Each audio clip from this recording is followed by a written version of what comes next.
आज का हमारा टॉपिक रहेगा प्री सपोजिशन। इस टॉपिक को हमने प्रैग्मेटिक से लिया है। सबसे पहले मैंने प्री सपोजिशन के बारे में कुछ डेफिनेशंस सिलेक्ट किए हैं जिनसे हम प्री सपोजिशन का आइडिया लगा सकते हैं कि प्री सपोजिशन क्या होता है।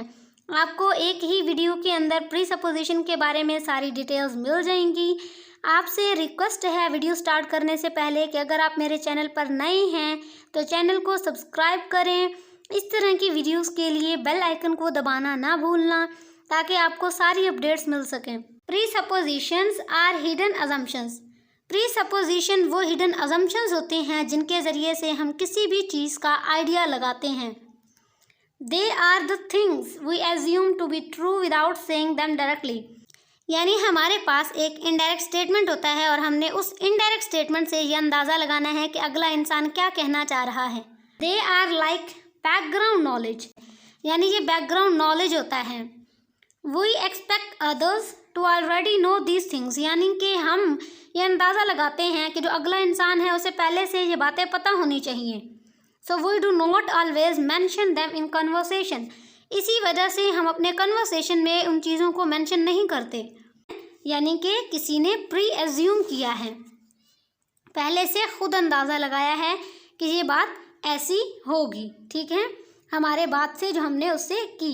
Pre supposition help communication. Pre supposition का कम्युनिकेशन के अंदर एक बहुत इम्पोर्टेंट रोल है क्योंकि इसके अंदर इनडायरेक्ट कम्युनिकेशन होती है। हम सिर्फ ये चाहते हैं कि जो अगला इंसान है वो हमारी बात को समझ जाए और उसके ऊपर एक्ट करे जो हमने कहा है। ठीक है, वो खुद ही एज्यूम करे कि इस तरह का इसने कहा है तो ऐसा होगा, यानी ये चाहता है। They make conversations smoother by filling in the gaps without needing to explain everything explicitly. यानी हर चीज़ को बताने की ज़रूरत नहीं होती। जैसे वो कहते हैं कि समझदार के लिए इशारा काफ़ी है, तो प्री सपोजिशन को आप यही समझ लें कि हम इसके अंदर सिर्फ इशारा देते हैं और अगला खुद ही समझ जाता है। For example, have you fix the broken window yet? क्या तुमने विंडो को ठीक करवा लिया? हमने इसके अंदर क्या एज्यूम किया कि जो विंडो है वो टूटी हुई है, तो हमने प्री सपोज किया है कि उसको फिक्स करने की ज़रूरत है। When did you return the borrowed book? ठीक है, तो हमने इस जुमले में क्या एज्यूम किया है कि एक पर्सन है जिसने किताब उधार ली हुई है और हमने प्री सपोज किया है कि वो कब उसको रिटर्न करेगा, यानी उसने वापस करनी है। What did you think of the movie after watching it again? Movie को दोबारा देखने के बाद तुम्हारे क्या ख्याल हैं? तो हमने इसमें एज्यूम किया है कि इंसान है जिसने मूवी पहले देखी थी, अब हमने प्री सपोज किया है कि वो दोबारा देख रहा है। प्री सपोजिशन के कितने टाइप्स होते हैं? तकरीबन 6। पहला है existential presupposition, factive presupposition, lexical presupposition, structural presupposition, non factive presupposition और counterfactual pre supposition.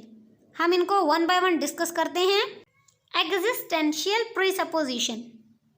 Existential वो चीज़ जो वजूद रखती है, जो एग्जिस्ट करती है। Existential pre supposition assume the existence of something, यानी इसके अंदर हम एज्यूम करते हैं कि कोई चीज़ एग्जिस्ट करती है। For example, John regretted selling his car. John का हमें लिंक दिखाया गया है कार से। जॉन की जो कार है वो एग्जिस्ट करती है, हमने इस सेंटेंस के अंदर अंदाज़ा लगाया है क्योंकि उसने कार को बेचा है। ठीक है, उसने कार को बेचा है तो हमें ये पता चला है कि जो जॉन है उसके पास एक कार थी, उसकी जो कार है वो एग्जिस्ट करती थी। This sentence pre suppose that John had a car before he sold, यानी जॉन के पास कार थी बेचने से पहले। तो हमने इसके अंदर क्या कहा है? हमने इसके अंदर ये अंदाज़ा लगाया है कि उसके पास एक कार थी, यानी कार का एक वजूद था, उसकी कार एग्जिस्ट करती थी। ठीक है, ये हमारे पास होता है existential presupposition. Factive presupposition, जिसके अंदर फैक्ट पाया जाता है, जिसके अंदर ट्रुथ पाया जाता है, वो होता है factive presupposition. Factive presupposition presuppose the truth of a statement. किसी स्टेटमेंट की सच्चाई को बयान करना, उस पर यकीन करना, उसको एज्यूम करना। Tom's new job is better than his previous one. This sentence pre suppose that Tom had a previous job. Tom के पास एक प्रीवियस जॉब थी assuming the truth of statement, और हमने इसके अंदर एज्यूम किया कि वो सच कह रहा है अबाउट हिज पास्ट एम्प्लॉयमेंट, कि उसके पास वाकई एक जॉब थी। लेक्सिकल प्रीसपोजिशन, यानी कि लेक्सिकल हमने उसके मीनिंग को जांचना है, मीनिंग को डिटर्मिन करना है। Lexical presupposition presuppose certain meanings और definitions. For example, she apologised for losing her phone. This sentence presuppose that she had a phone before she lost it, यानी कि उसके पास फोन था, ठीक है, जो कि उसने गुमा दिया। Relying on the meaning of the word losing, losing से हमें पता चलता है कि ये जो लूजिंग है किसका, उसने ना किसी का फ़ोन घुमाया है। अब वो जो किसी है उससे हमें कैसे पता चलता है कि वो कोई और है, हमें पता चलता है लूजिंग से। ये जो वर्ड लूजिंग है ना, ये हमें बताता है कि उसका ओनर कोई और है, फ़ोन का ओनर कोई और है और किसी और ने उसे घुमाया है। तो इस तरीके के जो लफ्ज़ होते हैं इनके ज़रिए से हमें पता चलता है सेंटेंस के अंदर कौन कह रहा है, किसके बारे में कह रहा है, किससे कह रहा है और क्या कह रहा है, ठीक है। स्ट्रक्चरल प्रीसपोजिशन, किसी स्ट्रक्चर को बयान करना। स्ट्रक्चर के अंदर क्या आता है, उसका ग्रामर आता है, उसका सिंटेक्स आता है, ठीक है। स्ट्रक्चरल प्रीसपोजिशन प्रीसपोज सर्टेन ग्रामेटिकल और syntactic structures. For example, he stopped smoking. इस सेंटेंस के अंदर हमने प्रीसपोज किया है कि वो पहले स्मोकिंग करता था लेकिन अब उसने छोड़ दी, ठीक है। Relying on the structure stopped, ठीक है, टू इम्प्लाई पास्ट एक्शन, कि पहले वो करता था अब नहीं करता। तो इस सेंटेंस के अंदर जो हमारे पास लफ्ज़ स्टॉप्ड है वो उसके पास्ट एक्शन को दिखाता है। नॉन फैक्टिव प्रीसपोजिशन, नॉन फैक्टिव यानी किसी फैक्ट का होना ज़रूरी नहीं है। Non factive presupposition do not necessarily presuppose the truth of a statement, यानी लाजमी नहीं होता कि जो कहा जा रहा है वो सच है, but rather the speakers attitude towards it, लेकिन हम इसके अंदर स्पीकर का एटीट्यूड देखते हैं। I regret that you were not at the party, मुझे अफसोस हुआ कि तुम पार्टी में नहीं थे या थी। This sentence presupposes that the speaker believes you were not at the party, उसको यकीन है कि तुम पार्टी में नहीं थे, ठीक है। हमने प्रीसपोज किया कि स्पीकर जानता है कि वो पार्टी में नहीं था या थी, but it does not necessarily imply that you were not there, लेकिन ये लाजमी नहीं है कि तुम वहाँ नहीं थे, हो सकता है उसने तुम्हें देखा नहीं, ठीक है। तो इस तरीके से जो अगले इंसान की बात है लाजमी नहीं है कि वो सच बोल रहा है, उसके अंदर कोई ट्रुथ है। काउंटर फैक्चुअल प्रीसपोजिशन, काउंटर फैक्चुअल प्रीसपोजिशन कौन सा होता है, काउंटर फैक्चुअल यानी कि इसके अंदर वो जो हमारा फैक्ट है उससे ऑपोजिट बात की जाएगी, ठीक है, यानी कि कोई उसके अंदर सच्चाई नहीं होगी।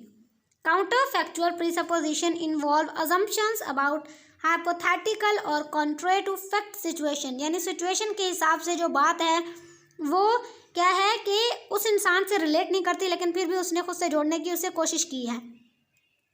If I were rich I would buy a yacht, वो कहता है कि अगर मैं काफ़ी अमीर होता तो मैं एक बोट खरीदता। इस सेंटेंस के अंदर हमने प्रीसपोज किया है कि जो स्पीकर है वो अभी रिच नहीं है, लेकिन उसने एक आइडिया दिया है, एक सिनेरियो पेश किया है कि अगर मैं होता, ठीक है, तो मैं ये चीज़ करता। तो यहाँ पर ये जो सिनेरियो है ये हमें उसके काउंटर फैक्चुअल सिचुएशन के बारे में बताता है कि ऐसा कुछ है नहीं, लेकिन वो एज्यूम कर रहा है। Strengths of presupposition, they make talking faster by assuming things everyone know, यानी इसके अंदर हमने प्री एज्यूम करना है ना, आइडिया खुद लगाना है, अगले ने तो इनडायरेक्ट बात करनी है, तो इसी वजह से जो हमारी कन्वर्सेशन है वो ज़्यादा इजी हो जाती है, ठीक है, ज़्यादा फास्ट हो जाती है। They help explain hard things without using too many words, बहुत ज़्यादा लफ्ज़ों का इस्तेमाल नहीं करते, सिंपल सा एक सेंटेंस बोलते हैं, अगले ने खुद समझना है। Chatting feel smoother when we use them, ठीक है, काफ़ी स्मूथ होती है chatting. Different cultures understand each other better with these shared ideas, हम इजीली जो दूसरे कल्चर्स हैं उनको समझ सकते हैं। We quickly get what others mean and can add our own thoughts, एक ने हमें बात कही है, फॉर एग्जांपल किसी ने आपको कहा है कि क्या तुम चीटिंग करना बंद कर सकते हो, यानी एक इंसान दूसरे से कह रहा है तो वो खुद ही प्रीसपोज कर रहा है कि ये पहले चीटिंग करता रहा है, तो उसके अंदर उसने अपने थॉट्स डाले हैं। तो क्या है कि we quickly get what others mean, कि दूसरों के कहने का मतलब क्या है, and can add our own thoughts, और उसके अंदर अपने आइडियाज़ भी, अपने थॉट्स भी मिला सकते हैं। They help us chat better and understand each other without needing to ask many question. बहुत सारे सवाल जवाब करने की ज़रूरत नहीं है, सीधा सीधा समझ जाना है कि अगला क्या चाह रहा है। अगर आपको किसी ने कहा है ना कि आप चीटिंग करना बंद करो, तो अगले को पता है कि आप चीटिंग कर रहे थे, आप उसको धोखा दे रहे थे। ठीक है। Conversations feel natural and easy with them around. काफ़ी ज़्यादा नेचुरल फील होता है, ईजी फील होता है, क्योंकि अगला आपकी बात को समझ जाता है बगैर डायरेक्टली कहे हुए। They help us understand things without needing long explanation. कोई लंबी चौड़ी जो है ना बात नहीं होती, बात को घसीटा नहीं जाता, आसान तरीके से कहा जाता है, जो मीनिंग अगले ने समझना है समझे। ठीक है, उसके ऊपर छोड़ देते हैं हम। जैसे हर चीज़ की खूबियाँ होती हैं, वैसे ही उसकी खामियाँ भी होती हैं। ठीक है। तो प्री सपोजिशन की जो खामियाँ पाई जाती हैं उसमें हमारे पास आता है इनकरेक्ट अजम्पशंस, जो मिसअंडरस्टैंडिंग की वजह बनते हैं। कल्चरल बायसेस आते हैं, जिसकी वजह से वैलिडिटी इफेक्ट आती है। ओवरलुक कर लेते हैं हम किसी यूनिक पर्सपेक्टिव को उस टाइम पर। एम्बिगिटी आता है, यानी कन्फ्यूजन आता है किसी चीज़ को समझने में, इसीलिए वो हमें सही से समझ नहीं आती। हम बहुत ज़्यादा रिलाई करते हैं किसी कॉन्टेक्स्ट के ऊपर, इसी वजह से मिस इंटरप्रिटेशंस आती हैं, क्योंकि जो कॉन्टेक्स्ट है वो वेरी करता है। Overlooking individual differences is a drawback. They can lead to communication breakdown, जिसकी वजह से कम्युनिकेशन क्या है, आधी अधूरी रह जाती है। Assumption might over simplify complex situation, यानी कि इतना ज़्यादा कॉम्प्लेक्स सिचुएशन था, आपने उसके ऊपर सोचना था, बहुत ज़्यादा सोचना था, उसको जो है ना उस पर आपको मज़ीद बातचीत करने की ज़रूरत थी, लेकिन आपने उसको इतना ओवर सिंप्लीफाई कर दिया कि आपने जो है ना बस थोड़ा सा आइडिया लगा दिया। लेकिन ये जो थोड़ा सा आइडिया था, ये इस बात के लिए ना काफ़ी था अगले को समझने के लिए, आपको इस पर कंप्लीटली बात करने की ज़रूरत थी। तो ये हमारे पास थी प्री सपोजिशन की ड्रॉबैक्स।